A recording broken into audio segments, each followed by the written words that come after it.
Welcome to NTV. నేను దీక్షా సిద్. ఈరోజు మన స్టూడియోలో కార్తీక్ రత్నం వచ్చారు. ఒకసారి మాట్లాడదాము. ఆయన కార్తీక్ రత్నం ఆ పేరు వినగానే ఫస్ట్ ఎవరికైనా ఆయన హెయిర్ స్టైల్ మీదనే గుర్తొస్తుంది. ఒక ఇమాజినేషన్కి వెళ్ళిపోదాం. ఇప్పుడు సపోజ్ మనం మెగాస్టార్ చిరంజీవి గారు అనగానే ఆయన వాకింగ్ స్టైల్ నుంచి మనం ఇట్లా కమాన్ అని వచ్చేస్తుంది. అలానే మనం ఆశా పాశం పాట కానీ ఇలా ఆ మూవీ కంచరపాలెం మూవీకి సంబంధించిన పాటలు గుర్తు తెచ్చుకోగానే మనకి కార్తీక్ రత్నం డెఫినెట్గా గుర్తొస్తారు. ఆ కార్తీక్ రత్నం మనం గుర్తు తెచ్చుకోగానే హెయిర్ స్టైల్ పిల్లాడు కదా, హెయిర్ స్టైల్ అబ్బాయి కదా అనుకుంటాం. కానీ స్టూడియోకి రాగానే నేను కార్తీక్ రత్నం చూడంగానే వాట్ ఈస్ దిస్ కార్తీక్, ఈ న్యూ హెయిర్ స్టైల్ ఏంది, నేనైతే అట్టనే ఎక్స్పెక్టేషన్స్ తోనే ఉన్నాను. మీరు ఇలా వచ్చారు. ఇది ఆల్మోస్ట్ సేమ్ ఉందండి. అంటే ఇంకొకటి ఆ సిగ్నేచర్ హెయిర్ స్టైల్ అలాగే ఉన్నాడు అని టైప్ కాస్ట్ చేస్తారేమో అని నెక్స్ట్ డైరెక్టర్ మార్చేశారు దాన్ని. Next film director. సో ఇప్పుడు నెక్స్ట్ అప్కమింగ్ మూవీలో మీరు పాత లుక్లో ఉండరు అన్నట్టు. పాత లుక్ అంటే ఉంటానండి, ఒక లుక్ లో అలా కూడా ఉంటాను. అంటే ఇప్పుడు తీసే క్యారెక్టర్ ని బట్టి మీరు హెయిర్ స్టైల్ చేంజ్ చేసుకున్నారు అంటారు. యా అంతే అండి. చిన్నప్పటి నుంచి మీరు హెయిర్ స్టైల్ ఇంతేనా లేకపోతే డిఫరెంట్ మోడ్యులేషన్స్? అట్లేం లేదండి, డిప్ప కటింగ్ కొట్టి చేసేవాళ్ళు మా అమ్మగారు. ఎందుకంటే అప్పుడున్న కార్తిక్ ఇప్పుడున్న కార్తిక్ డ్రాస్టిక్ చేంజ్. అసలు గుర్తుపట్టరు, ఈడిలాగా అయ్యాడంటే గుర్తుపట్టరు, అలా ఉంటారు. మీ స్కూల్ ఫ్రెండ్స్ కి cinema release care of Kancharapalem release అయినప్పుడు మీరు చెప్పినప్పుడు ఆ లుక్ చూసినప్పుడు ఎటువంటి రియాక్షన్ వచ్చింది? వాళ్ళు ఏమని పట్టించుకోరండి. అంతేనా? సినిమాల గురించి నేను మాట్లాడిన అబ్బా ఆపరా మనం వేరే మాట్లాడుకుందాం అంటారు. అవునా? సో మీరు ఒక థియేటర్ నుంచి మెల్లిమెల్లిగా స్టెప్స్ వేసుకుంటూ మూవీస్ వరకు వచ్చారు. మరి మూవీస్ నుంచి ZEE5లో వెబ్ సిరీస్లు కూడా చూసినాము. సో ఎట్లా సాగింది మీ journey? It is happy when I was in theatres అండి. ఓకే. తర్వాత కంచరపాలెం వచ్చిన తర్వాత ఐ వాజ్ లిటిల్ ఓవర్వెల్మ్డ్. తెలీదు ఎట్లా తీసుకోవాలి ఏందని. I was pretty young then. దాని తర్వాత it's going good now. Kancharapalem offer ఎట్లా వచ్చింది? నేను రోజీ థియేటర్ ఖానాపూర్ అని ఒక షార్ట్ ఫిల్మ్ చేశాను. ఓకే. ఆ షార్ట్ ఫిల్మ్ గ్రూప్ ఒకటి వచ్చేసి ఉంటుంది, డైరెక్టర్స్ అపర్ణ మల్లాది వాళ్ళందరూ. ఆ గ్రూప్లో వెంకటేష్ మహాన్న కూడా ఉండేవాళ్ళు. ఓకే. అలా దానిలో చూసి వీడు బాగుంటాడేమో, ఎలా ఉన్నాడు ఇప్పుడు అని చూసుకుని ఈ టుక్ ఎన్ ఆడిషన్. దెన్ సినిమా వచ్చింది. When they told me the story, to be very frank, అది చెప్పినప్పుడు ఐ వాజ్ లైక్, మాతో ఎందుకు చేస్తున్నావు అన్న, ఇది పోయి ధనుష్కి చెప్తే ధనుష్ అన్ని 4 క్యారెక్టర్లు చేస్తాడు కదా. అట్లుండేది నాకు. న్యాచురల్ గా పీపుల్ మన చుట్టూ లేదా మన పక్కింట్లోనే ఉన్న వాళ్ళు. I was pretty amazed with the story. I was thinking, why with newcomers? If you go and narrate this to Dhanush, someone who does everything, like చిన్న క్యారెక్టర్ నుంచి పెద్ద క్యారెక్టర్ చేసేస్తారు కదా, వాళ్ళకి చెప్పొచ్చు కదా అంటే, నేను నీకు ఆఫర్ ఇస్తున్నా, సజెషన్ అడగలా, చెప్పించే అన్నారు. That's what happened. సో మీకు క్యారెక్టర్ మొత్తము డిస్క్రైబ్ చేసి చెప్తుంటే మీరు ఆ క్యారెక్టర్ని ఎంతవరకు తీసుకున్నారు? ఇది నేను చేయగలుగుతానా, అమ్మో ఇది చేయలేను అని ఎక్కడ అనిపించిందా మీకు? చెయ్యలేను అని అయితే అనిపిలా. Okay. Slang was pretty different. నేను ఇక్కడ పుట్టి పెరిగింది పద్మనాభ నగర్, సికింద్రాబాద్. ఓకే. ఆ భాష వచ్చేసి చాలా నాకు అంటే విన్నా, ఫర్ షూర్ ట్రై చేసేవాడిని. థియేటర్స్ వైజాగ్లో అలా చేసినప్పుడు, విజయనగరంలో అలా చేసినప్పుడు ఆ భాష మాట్లాడడానికి ఆ మాండలికం మాట్లాడడానికి ట్రై చేసేవాడిని, కానీ వచ్చేది కాదు అంత ప్రాపర్గా. ఎందుకంటే దట్స్ టూ టఫ్ అని నాకు అనిపిస్తుంది. ఓకే. కంచరపాలెంలో ఒక 1 week 10 days వదిలేశారు నన్ను తీసుకెళ్ళి. వదిలేసిన తర్వాత ఆ భాష వచ్చింది నాకు, లైక్ ఆ మాండలికం పట్టుకోగలిగాను. అది ఒక్క పాయింటే అండి, దాన్ని మించి నాకేం టఫ్గా ఏమనిపించలేదు. సో న్యూయార్క్ ఫిల్మ్ ఫెస్టివల్లో స్క్రీన్ అయింది అన్న విషయం తెలియగానే ఏమనిపించింది? అర్థం కాలేదండి. First of all, like what is this award అంటే, ఇప్పుడు నాకు ఆ ఏజ్లో తెలిసినంత వరకు, అప్పుడున్న నాలెడ్జ్తో నాకు తెలిసింది నంది నేషనల్ అవార్డు వస్తేనే గొప్ప అని. వేరే అవార్డులు తెలీదు. న్యూయార్క్ ఫిల్మ్ ఫెస్టివల్, ఓకే బయట వాళ్ళు కూడా మన సినిమా చూస్తున్నారు అన్నట్టుండింది. మీరు జోసెఫ్లో రోల్లో యాక్ట్ చేసినప్పుడు రియల్ లైఫ్లో కూడా ఏమన్నా ఎదుర్కొన్నారా? యాజ్ యాక్టింగ్ పార్ట్లో రెండు ఏమైనా ఈక్వల్ బ్యాలెన్స్ అయినాయా? అరే నా లైఫ్లో ఇది ఎదురైంది, సినిమాలో కూడా నేను ఇదే యాక్ట్ చేస్తున్నారా భయ్ అని ఏమన్నా అనిపించిందా? అసలు ఏం లేదండి, it's totally different. Joseph is different, నేను డిఫరెంట్, టోటలీ డిఫరెంట్ రోల్స్. నేను చాలా కామ్ అట్లుంటా, ఎవరైనా తిట్టిపోయినా కానీ ఓకే అనుకుంటా, ఆడెళ్ళి కుట్టేస్తాడుగా Joseph. Yes. Coming to God మూవీలో Ravi Reddy role. So Ravi Reddy role ఎట్లా ఉండే? అమ్మా, this was very tough for me అండి. This was too very tough for me. When I have to act like beast. అతను అదే చెప్పేవాళ్ళు, అనీష్ సార్ అదే చెప్పేవాళ్ళు, అది ఒక బీస్ట్ అన్లీష్ చేసినట్టు ఉండాలి, నువ్వు ఎప్పుడైనా స్క్రీన్ మీదకి వచ్చినప్పుడు ఆ లెవెల్ ఆఫ్ ఎనర్జీ ఉండాలి అన్నట్టు.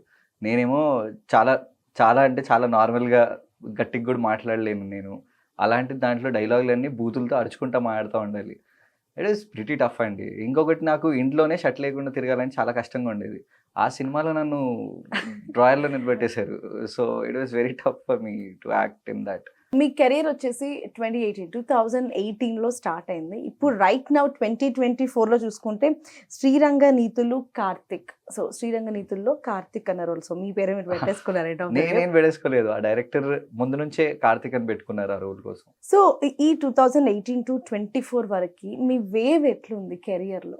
To be very frank what I felt was when 'Kancharapalem' has released I was pretty young అండి. ఓకే. దాని తర్వాత గానీ నిజంగానే ఒక హిట్ పడిపోయి ఉంటే చాలా కష్టమైపోయేదేమో. దాని తర్వాత అలా మెల్లగా అందరేమో హిట్ రావాలి అనుకుంటారు. మీరేమో కష్టమైపోయాం అంటున్నారు. అంటే నేను సరిగ్గా తెలుసుకోవాలి కదండీ. అప్పటికి స్టేజ్ డ్రామాసే చేసుకుంటూ వచ్చాను. ఓకే. ఇండస్ట్రీ సరిగ్గా తెలీదు. How it works and all. I really don't know. Okay. 'Kancharapalem' తర్వాత ఆ లెసన్స్ అన్నీ జరిగినాయి నాకు. Throughout this journey I have learned how to be and How to- Yes. I'm still learning. So, ఆ ప్రాసెస్‌లో ఇప్పుడు పడితే బాగుండనిపిస్తుంది. Maybe next film. Yes. I'm hoping for it. Yes.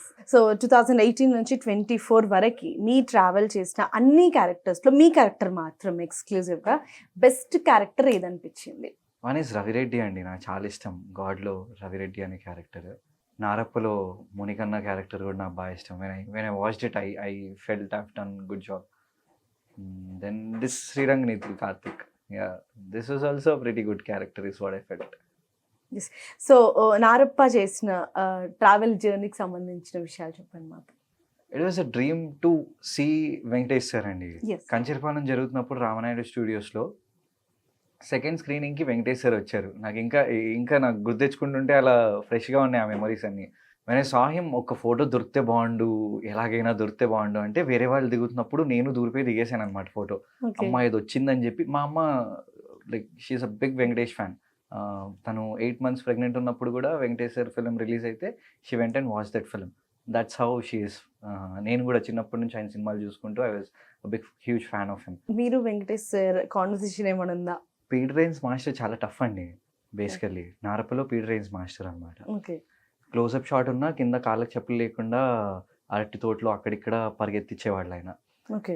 మొత్తం ఒళ్ళు హూనం అయిపోయేది. ఎవరు చెప్పుకోవాలో తెలియదు. వెంకటేష్ సారే దగ్గర ఉండేవాళ్ళు. వెళ్ళి వెంకటేష్ సార్ ఇలా అయిపోయింది సార్ అంటే ఓకే అంటే he use to motivate us. ముందల వెంకటేష్ ఉన్నారు, ప్రియమణి గారు ఉన్నారు, రాజీవ్ కనకాల ఉన్నారు. ఇవన్నీ ఆలోచించకు. Just playing that character. ఈ ఫస్ట్ 20-25 మినిట్స్ ఏదైతే నువ్వు చేస్తావో from there movie will start properly. నువ్వు అది కానీ ఏమన్నా అక్కడిక్కడ చేసావంటే సినిమా మీద ఎఫెక్ట్ అవుతుంది అది ఇది అని చెప్పి యూస్ టు మోటివేట్ అలాట్. ఆయన మోటివేషన్ అంతగానం లేకపోయి ఉంటే మేబీ ఆ రోల్ అంత మంచిగా వచ్చేది కాదు. సో మీకు ఈ మూవీలో అవకాశం వచ్చింది అండ్ వెంకటేష్ సార్తో మీరు యాక్ట్ చేస్తున్నారు అని మీరు మీ మదర్కి చెప్పగానే what's her reaction? She was like నేను ప్రాంక్ చేస్తున్నా అనుకుంటాను. ఓకే. నేను ప్రాంక్ చేస్తున్నా అనుకుంది. తర్వాత ఐ టోల్డ్ హర్ సీ ఇప్పుడు నాకు ఇగో ఈ ఫోటో షూట్ చేసినారు, ఇగో ప్రియమణి గారు ఆ పక్కన కొడుకు లెక్క కూర్చుంది నేనే అని చూపిస్తే అవునా అని చెప్పి వెళ్ళిపోయి she called everyone in the family. She was just talking about it like for 2-3 days. మా నా బాబుకి కొడుకు ఏం వచ్చింది. చేస్తుంది తెలుసా, నా కొడుకు వెంకటేష్తో సినిమా చేస్తున్నాడు అని. సో ఒక మంచి గిఫ్ట్ అయితే ఈ రకంగా ఇచ్చినాను అంటారు. And also 'Narappa' success meet అప్పుడు అమ్మని తీసుకెళ్ళాను అనమాట. తీసుకెళ్ళి వెంకటేష్ సార్ ఇలా ఎదురుగా ఉన్నారు. She was unable to talk. Hi అని చెప్పేసి వెళ్ళి ఏడ్చేస్తుంది దూరంకి వెళ్ళి. సో మీ డ్రీమ్ అయితే ఒకటి నెరవేరింది అంటారు ఫిల్మ్ ఇండస్ట్రీకి వచ్చిన తర్వాత. రావడమే డ్రీమ్ అండి, వచ్చాను అదే పెద్ద డ్రీమ్. సో అంతే అంటారు. Yes. So the best supporting character ఇప్పటి వరకు మీరు ఈ 2018 నుంచి 24 వరకు ఉన్న మీ జర్నీలో the best supporting character? Everyone అండి. Everyone in 'Narappa', everyone in 'Gods of Dharmapuri', everyone in 'Vyavastha'. Satyadev అన్న చాలా సపోర్ట్ చేశారు ఫర్ 'గాడ్స్ ఆఫ్ ధర్మపురి'. వేరే ఒక షూట్లో కలిసినప్పుడు మా గల్లీలో నన్ను అరే జ్యోతిలక్ష్మి హీరో లెక్క ఉంటాడు రైడు అని చెప్పేటోళ్ళు అనమాట. ఓకే. సో అది పోయి చెప్పిన అన్నట్టు అన్నకి, అన్న నన్ను ఇట్లా అంటారు అన్న అంటే ఓ అవునా అని చెప్పి అన్నకి positive way. Very positive way. And then అన్న 'కంచరపాలెం' సినిమా అంటే చాలా ఇష్టం అండి. ఓకే. దాని తర్వాత హీ వాజ్ లైక్ అరే there is one audition there, ఏమైనా గోవన్ అన్న తప్పకుండా అన్న అని వెళ్ళి చూస్తే సత్యదేవ్ అన్న వాళ్ళ తమ్ముడు రోలే అది. So I was very happy and excited for that Gods of Dharmapuri. Then audition went good. I was in that series. Yes. So ఇప్పుడు మీరు కంచరపాలెం అంటే గుర్తొచ్చింది. ఆశాపాశం సాంగ్ ఇప్పుడు ఎన్ని మిలియన్ పోయింది అనుకుంటారు మీరు? 1 or 2 Yes, million. అదే 1 or 2 మిలియన్ పోయిందంటే నాకు so నిజంగా how do you తెలియదండి. feel? I really don't know. 1 or 2 million వెళ్ళిందంటే I'm really feeling happy. And thanks to junior NTR sir. ఆయన పాడిన తర్వాత ఇంకా వెళ్ళిందేమో అనుకుంటున్నాను. సో మరి మీరు ఈ పాటని టై చేస్తే ఏ సిచ్యువేషన్ లో టై చేసుకుంటారు? Nothing, like we feel low, like we are humans, we feel low. Whenever the film doesn't work properly, we feel low, we learn from it. Then that song really works, really heals. So coming to the next song, ఏ కన్నులు చూడని. So ఈ song కూడా millions వరకు వెళ్ళింది.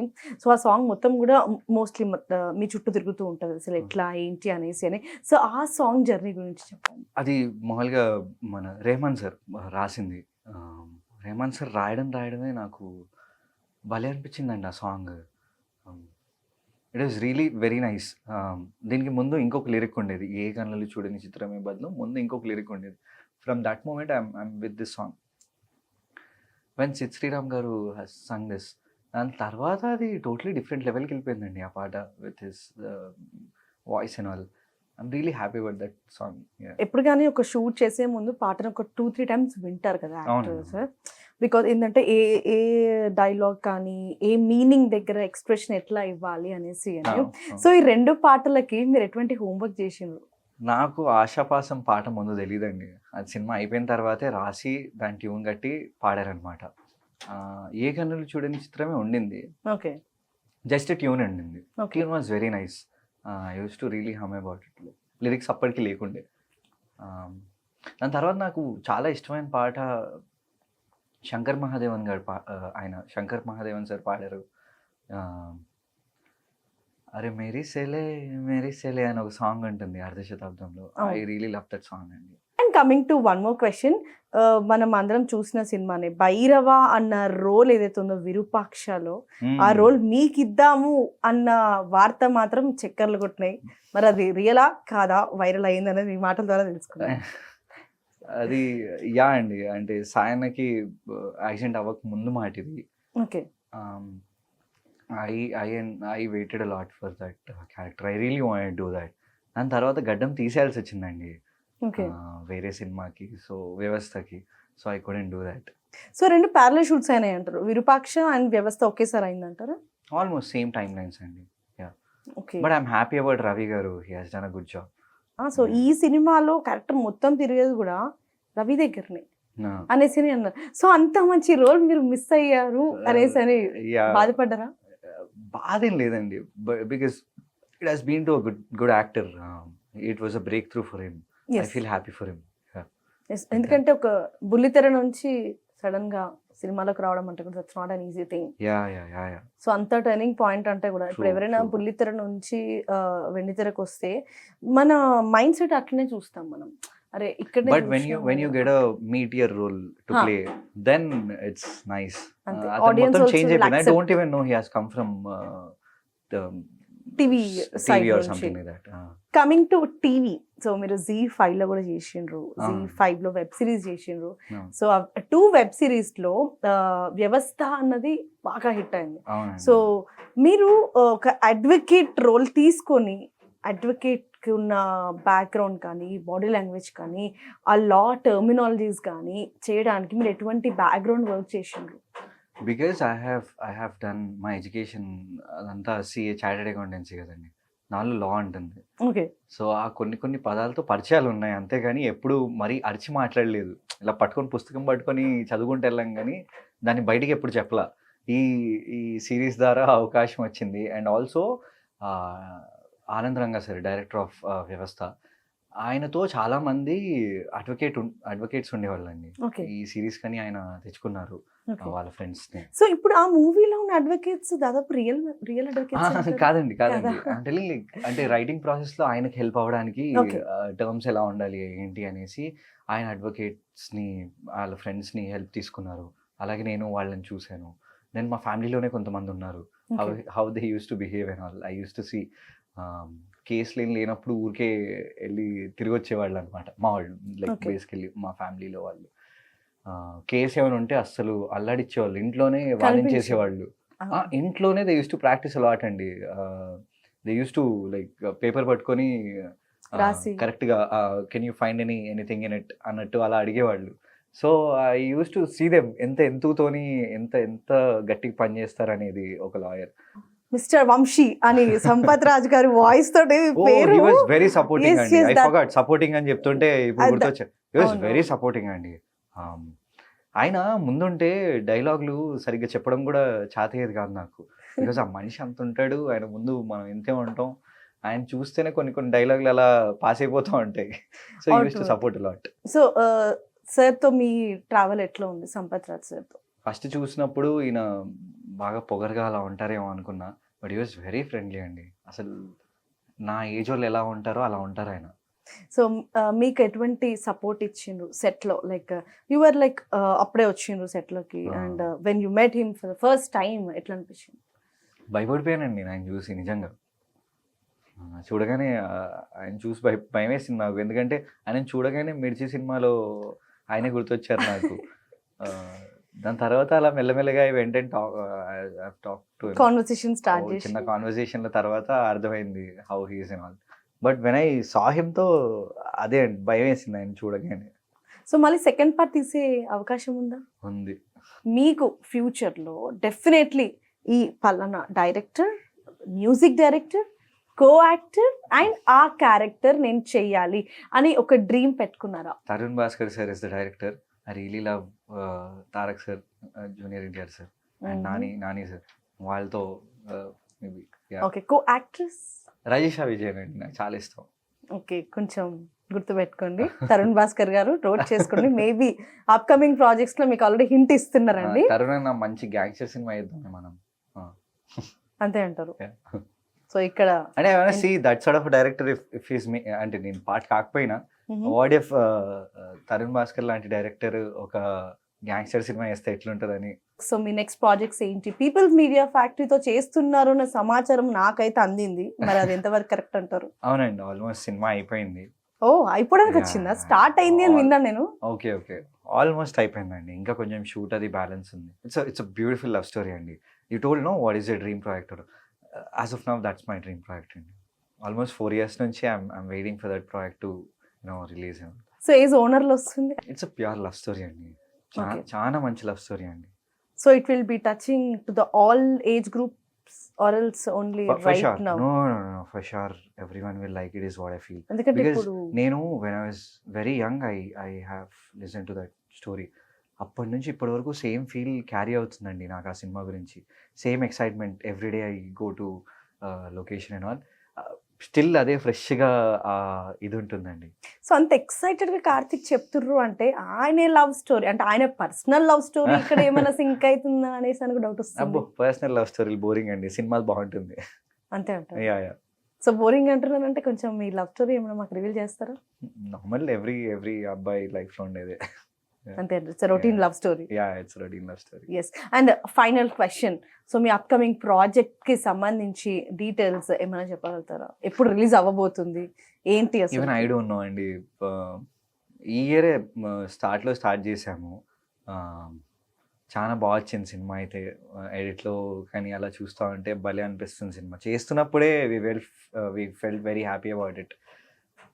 తెలీదు ఈ ఇయర్లోనే వచ్చేస్తుందేమో. ఎస్. సో కార్తిక్, మీరు ఫస్ట్ మూవీతోనే, ఫస్ట్ ప్రాజెక్ట్ డెబ్యూతోనే మీరు డైరెక్ట్గా న్యూయార్క్ ఫిల్మ్ ఫెస్టివల్లో స్క్రీనింగ్ అయ్యారు. సో ఎన్నో అవార్డ్స్ అండ్ ఎన్నెన్నో లక్స్ రావాలి, మొత్తం కంప్లీట్ లక్ మీ చుట్టే తిరగాలి అనేసి అని మేము అందరం కోరుకుంటున్నాము. So we wish you all the very best for thanks a lot future. Deeksha గారు. Thanks. Yes, that's all for now. This is Diksha Sid signing off. Take care. Stay tuned to NTV. Bye.